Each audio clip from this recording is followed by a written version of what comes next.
राऊत काल ठाकरे बंधूंची राजकीय युती अधिकृतरित्या घोषित झाल्यानंतर महाराष्ट्रात अनेक प्रतिक्रिया येत आहेत. त्यात मुख्यमंत्री देवेंद्र फडणवीस असं म्हणतायत की ठाकरे बंधू मराठी माणसासाठी नाही तर स्वतःच्या पक्षाचं अस्तित्व टिकवण्यासाठी एकत्र आले आणि ठाकरे बंधू एकत्र आले तरी काहीही फरक पडणार नाही, सत्तेसाठी एकत्र आले असं त्यांचं. मग काही फरक पडणार नाही तर मग रिॲक्शन कशा करतात येते?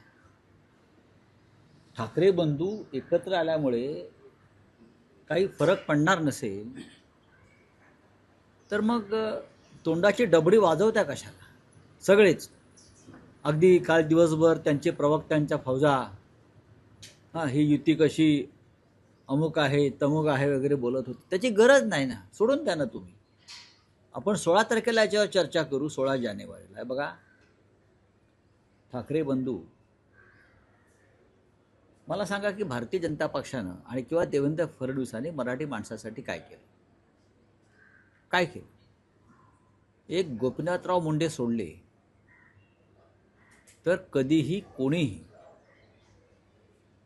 अखंड महाराष्ट्राविषयी बोलले नाहीत किंवा बेळगाव कारवार सीमा प्रश्नाच्या संदर्भात मराठी माणसावर होणाऱ्या अन्यायासंदर्भात आवाज उठवला नाही. गोपीनाथराव मुंडेंचा अपवाद आहे. बाकी मला सांगा, कोणत्या भाजप नेत्याने मराठी माणसावर होणाऱ्या अन्यायाविरुद्ध आवाज उठवला? ना या राज्याच्या सध्याच्या मुख्यमंत्र्यांनी ना त्यांच्या सहकाऱ्यांनी. बावनकुळे म्हणतात आम्ही वेगळा विदर्भ करू, महाराष्ट्र तोडू. बोलले ना, अधिवेशन काळात बोलले ना. त्याच्यावरती ठाकरेच उभे राहिले ना. कसा तोडताय बघू. मुख्यमंत्री उभे राहिले का? मुख्यमंत्र्यांचं कर्तव्य होतं या राज्याचे मुख्यमंत्री म्हणून बावनकुळ्यांना जाब विचारण्याचं. केलं का? तुम्ही आम्हाला का शिकवत्या मराठी माणसाच्या गोष्टी? ठाकरे होते म्हणून तुम्ही या राज्याचे मुख्यमंत्री आहात, लक्षात घ्या. बाळासाहेब ठाकरे होते आणि ठाकरे आहेत म्हणून तुम्ही या राज्याचे मुख्यमंत्री आहात.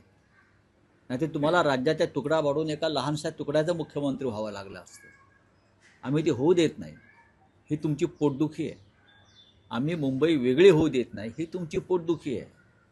मुंबईला महाराष्ट्रामध्ये आम्ही अजूनपर्यंत ठेवलं आहे संघर्ष करून, ही तुमची पोटदुखी आहे. तर तुम्हाला काय, तुम्ही काय केलं मराठी माणसासाठी? दाखवा ना, तुम्ही 10 कामं दाखवा की हे आम्ही महाराष्ट्रासाठी मराठी माणसासाठी केलं. गौतम अडाणीला मुंबई विकणं म्हणजे मराठी माणसाचं काम नाही ना. गौतम अडाणीसारख्या मोदींच्या मित्राला अख्खी मुंबई विकणं किंवा फुकटात घशात घालणं हे मराठी माणसासाठी केलेली सेवा आहे का तुमची? आम्ही बघू ना, आम्ही 2 ठाकरे एकत्र आलेले आहेत, आमचे भाऊ एकत्र आले, 2 पक्ष एकत्र आलेले आहेत. तुम्ही तुमचं बघा. आम्ही सत्तेसाठी एकत्र आलोय, ठीक आहे. मग तुम्ही काय एकमेकांना चंपी मॉलिश करायला एकत्र आलात की रात्री एकनाथ शिंदे जातात वर्षावर, मग ते त्यांना मॉलिश करतात. मग देवेंद्र फडणवीस ठाण्यात जातात, मग फडणवीस त्यांना मॉलिश करतात. मग दोघे मिळून अजित पवारचं चंपी मॉलिश करतात.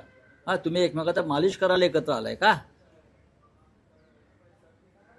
हे सगळे भ्रष्टाचारी इतर पक्षातले घेऊन तुम्ही काय कोणते दिवे लावताय? सत्तेसाठीच ना, सत्तेसाठी.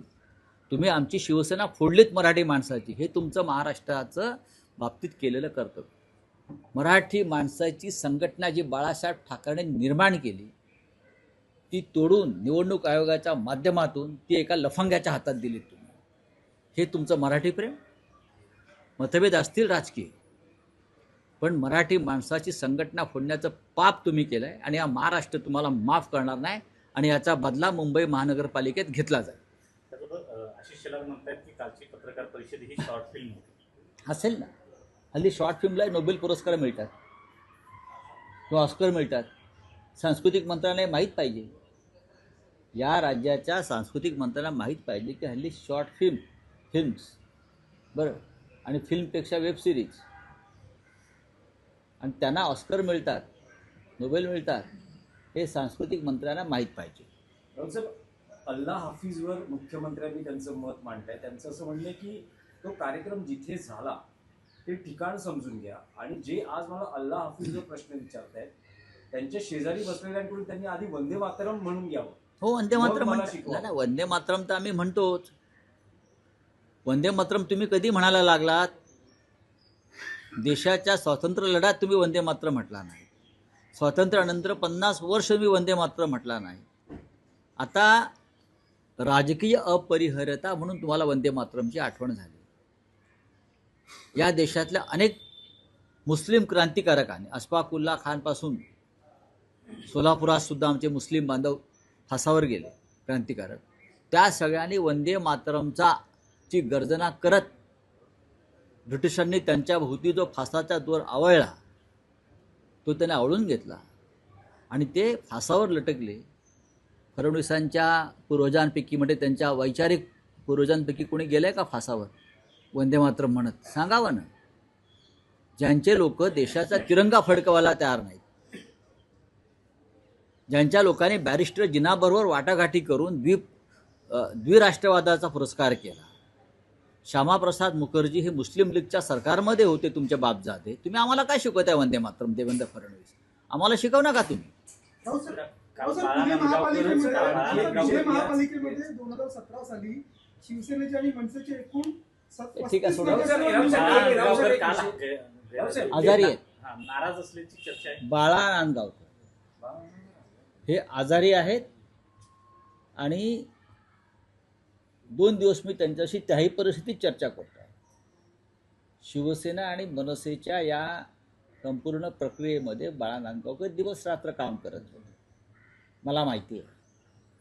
रात्री 12, 1, 2 वाजेपर्यंत त्यांच्या बैठका सुरू होत्या शिवसेनेबरोबर आणि ते आजारी पडलेले आहेत म्हणून ते काल दिसले नाही आणि आजही ते आजारी. रावसाहेब, या युतीवर उपमुख्यमंत्री एकनाथ शिंदे यांची प्रतिक्रिया आली आहे. ते असं म्हणतात की याआधी मुंबईकडे सोन्याचं अंड देणारी कोंबडी म्हणून बघितलं गेलं, आता ही कोंबडीच ठाकरेंना कापायची आहे आणि मुलं पळवणारी टोळी यावर ते म्हणाले की आधी यांना स्वतःची मुलं सांभाळायला सांगा. हो, त्यांनी शिंदेने पण स्वतःचं मुलं सांभाळावीत ना. भारतीय जनता पक्ष त्यांची मुलं पळवणार आहे. भारतीय जनता पक्षनी त्या जसे कुत्रे पकडाच्या गाड्या असतात ना, पिंजरे, तसे पिंजरे भारतीय जनता पक्षानं लावलेले आहेत आणि महानगरपालिकेनंतर कोणाची पोरं कोण पळवत आहे, एकतर शिंद्यांची पोरं जी आहेत आता ते अनावरस आहेत. स्वतःची पोरं नाही, ते अनावरस आहे. त्यांचा पक्ष जो त्यांना मिळालेला आहे तो चोरीच आहे. ज्या पक्षाचा बापच चोरलेला आहे, चोरीचा आहे, अनावरस आहे, बापच अनावरस आहे. अमित शहानी आपलं नाव दिले त्याला एवढंच की हा माझा पक्ष आहे. कळेल तुम्हाला महापालिका निवडणुकांनंतर कोणाची पोरं कोण पळवते. पिंजरे लावले आहेत, कुत्र्याला लावतात ना तसे, आणि त्यात किती जात आहेत ते बघा. मग वर्षा गायकवाड असं म्हणतात की कुठल्याही प्रकारची चर्चा मागील 4 महिन्यात आपल्या पक्षाने म्हणजे ठाकरेंच्या शिवसेनेनं ही केली नाही आणि त्याच्यामुळे मग आम्ही स्वबळाचा नारा दिला. आम्ही महाविकास आघाडीमध्ये होतो असं असताना त्यांनी आमच्याशी चर्चा करायला पाहिजे होती. त्या 2 भावांची युती झाली, मात्र आम्हाला काही 100% चर्चा झालेली आहे. मी स्वतः बोललेलो आहे. शिवसेनेचे नेते अनिल परब बोललेले आहेत. मी स्वतः रमेश चेनिथल यांच्याशी बोललेलो आहे, वारंवार बोललेलो आहे. 4 दिवसापूर्वी सुद्धा बोललेलो आहे. मी दिल्लीच्या हायकमांडशी बोललेलो आहे. कदाचित वर्षाताईला माहीत नसेल. एनसीपीशी सुरू असलेली चर्चा थांबली नाही असं म्हटलं जाते नाही. आणि याचवरून शरद 10 पवार जागा नाराज तुम्ही असल्याची देता चर्चा आहात, आहे. ती त्यांना मागणी मान्य नाही. त्यांना साधारण 30 जागा पाहू. त्यांना आता हव्या असं आहे की मुळात मुंबईतल्या जागा किती आहेत त्यानुसार जागा वाटप होईल. कोणाची कुठे ताकद आहे त्यानुसार जागा वाटप होईल. आम्हाला काँग्रेस आणि राष्ट्रवादी काँग्रेस हे आमच्याबरोबर हवे आहेत. पण आता मनसे आणि शिवसेनेतलं जागा वाटप आत्ता संपलेलं आहे. काल तुम्ही पाहिलं असेल की राजसाहेबांनी आकडा सांगितला नाही. आम्हाला आकडे सांगण्याची गरज नाही. आता आकड्यावरती जर युती अडत असेल, आकड्यावरती युती अडता कामा नये. जिंकून येणाऱ्या जागासंदर्भात चर्चा केली पाहिजे. माझ्या ठिकाणी एखादा दुसरा पक्षाचा उमेदवार जिंकणार असेल तर त्यासाठी जागा सोडली पाहिजे. अडवणूक असू नये. यावरून शरद पवार देखील नाराज असल्याचं म्हणतात. मला वाटतं. ते म्हणतात नाही, ते म्हणतात नाही, एक मिनिट, ते म्हणतायत की आमचा काही पक्ष हा मुस्लिम पक्ष नाहीये, ज्या जागा दिल्या जात आहेत जागा वाटपात त्या मुस्लिम जागा ज्या आहेत मुस्लिम बहुल तिथल्या जागा देत आहेत तिथे आमचा विद्यमान पक्ष नगरसेवक होते तिथे त्या जागा दिल्या जात नाही असं त्यांचं. खास करून विक्रोळी कुर्ला नाही, पाहू नये, त्याच्यावरती आमची चर्चा संपलेली नाही आहे. जर आता काल एखादा नगरसेवक असेल तो त्या परिस्थितीत निवडून आला 10 वर्षापूर्वी, आज परिस्थिती बदललेली असेल आणि ती जागा कमजोर पडत असेल तर त्या संदर्भात जिंकण्याच्या दृष्टीनं दोन्ही पक्षांनी विचार केला पाहिजे. एक एक जागा महत्त्वाची आहे आणि मुस्लिम वगैरे हा विषय नसून मुस्लिम हा आमच्याबरोबर आहे.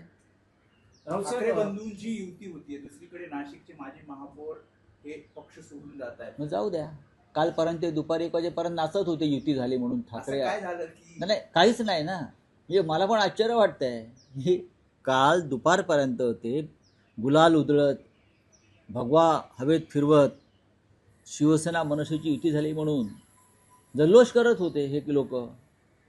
कसा विश्वास ठेवायचा कोणावर? राऊत साहेब, ठाकरे बंधू सतत हा दावा करतायत की मुंबई महापालिकेवर त्यांची सत्ता येणार, भगवा फडकणार, महापौर मराठीच असेल. पण युती जाहीर होत असताना सत्ता वाटपाचा काही फॉर्म्युला ठरलाय का? कशाला पाहिजे? कोणाचा महापौर बघा, होईल, कोणाचा स्टँडिंग कशा करता? तुम्हाला आधी 2018ला जे न्यूसी मध्ये झालेलं काय झालं ते 2000? पाहता म्हणजे अधिकार तुम्ही आणि- तुम्ही तुम्ही तुम्ही अमित शहाची राज ठाकरेंबरोबर तुलना करता का? पण तुम्ही राजकारण अपमान आहे, कर साहेब. राजकारण तुम्ही आहे. आम्हाला अजिबात शिकवू नका. तुम्ही अमित शहाची तुलना राजसाहेब ठाकरेंबरोबर अजिबात करू नका, कळलं का? ते तेव्हा काय झालं, तेव्हा त्यांनी बेईमानी केली. ते बेईमान आहेत, त्यांनी शब्द पाळला नाही. तुम्ही राज ठाकरेंच्या बाबतीत हा विचार करणं हे चुकीचं आहे. आपल्या राऊत पक्षातील साहेब, अनेक राऊत साहेब, आमदार ठाकरेंच्या खासदार सेनेचे किंवा आणि- इतर पदाधिकारी जे आहेत ते आपल्या कुटुंबातील व्यक्तींसाठी जास्तीत जास्त उमेदवारी मिळावे यासाठी प्रयत्न करताना दिसत आहेत. परत राजकीय घराणेशाहीचा आरोप जे आहे मला असं संजय वाटत पाटील आहेत, नाही. विनोद घोसाळकर आहेत, आपल्या पक्षातले अनेक सुनील प्रभू आहेत, अजय चौधरी आहेत, विनायक राऊत आहेत. ते सर्वांची नावं पुढे येतात. त्यांच्या कुटुंबियांसाठी ते उमेदवारीसाठी जोर लावतात. संजय पाटील यांची कन्या राजुल पाटील या युवा सेनेचे अनेक वर्ष काम करत आहेत, युवा सेनेच्या कोर कमिटीत आहेत. सुनील प्रभू यांचे चिरंजीव अंकित प्रभू ते अनेक वर्ष युवा सेनेच्या माध्यमातून महाराष्ट्रात काम करत आहेत.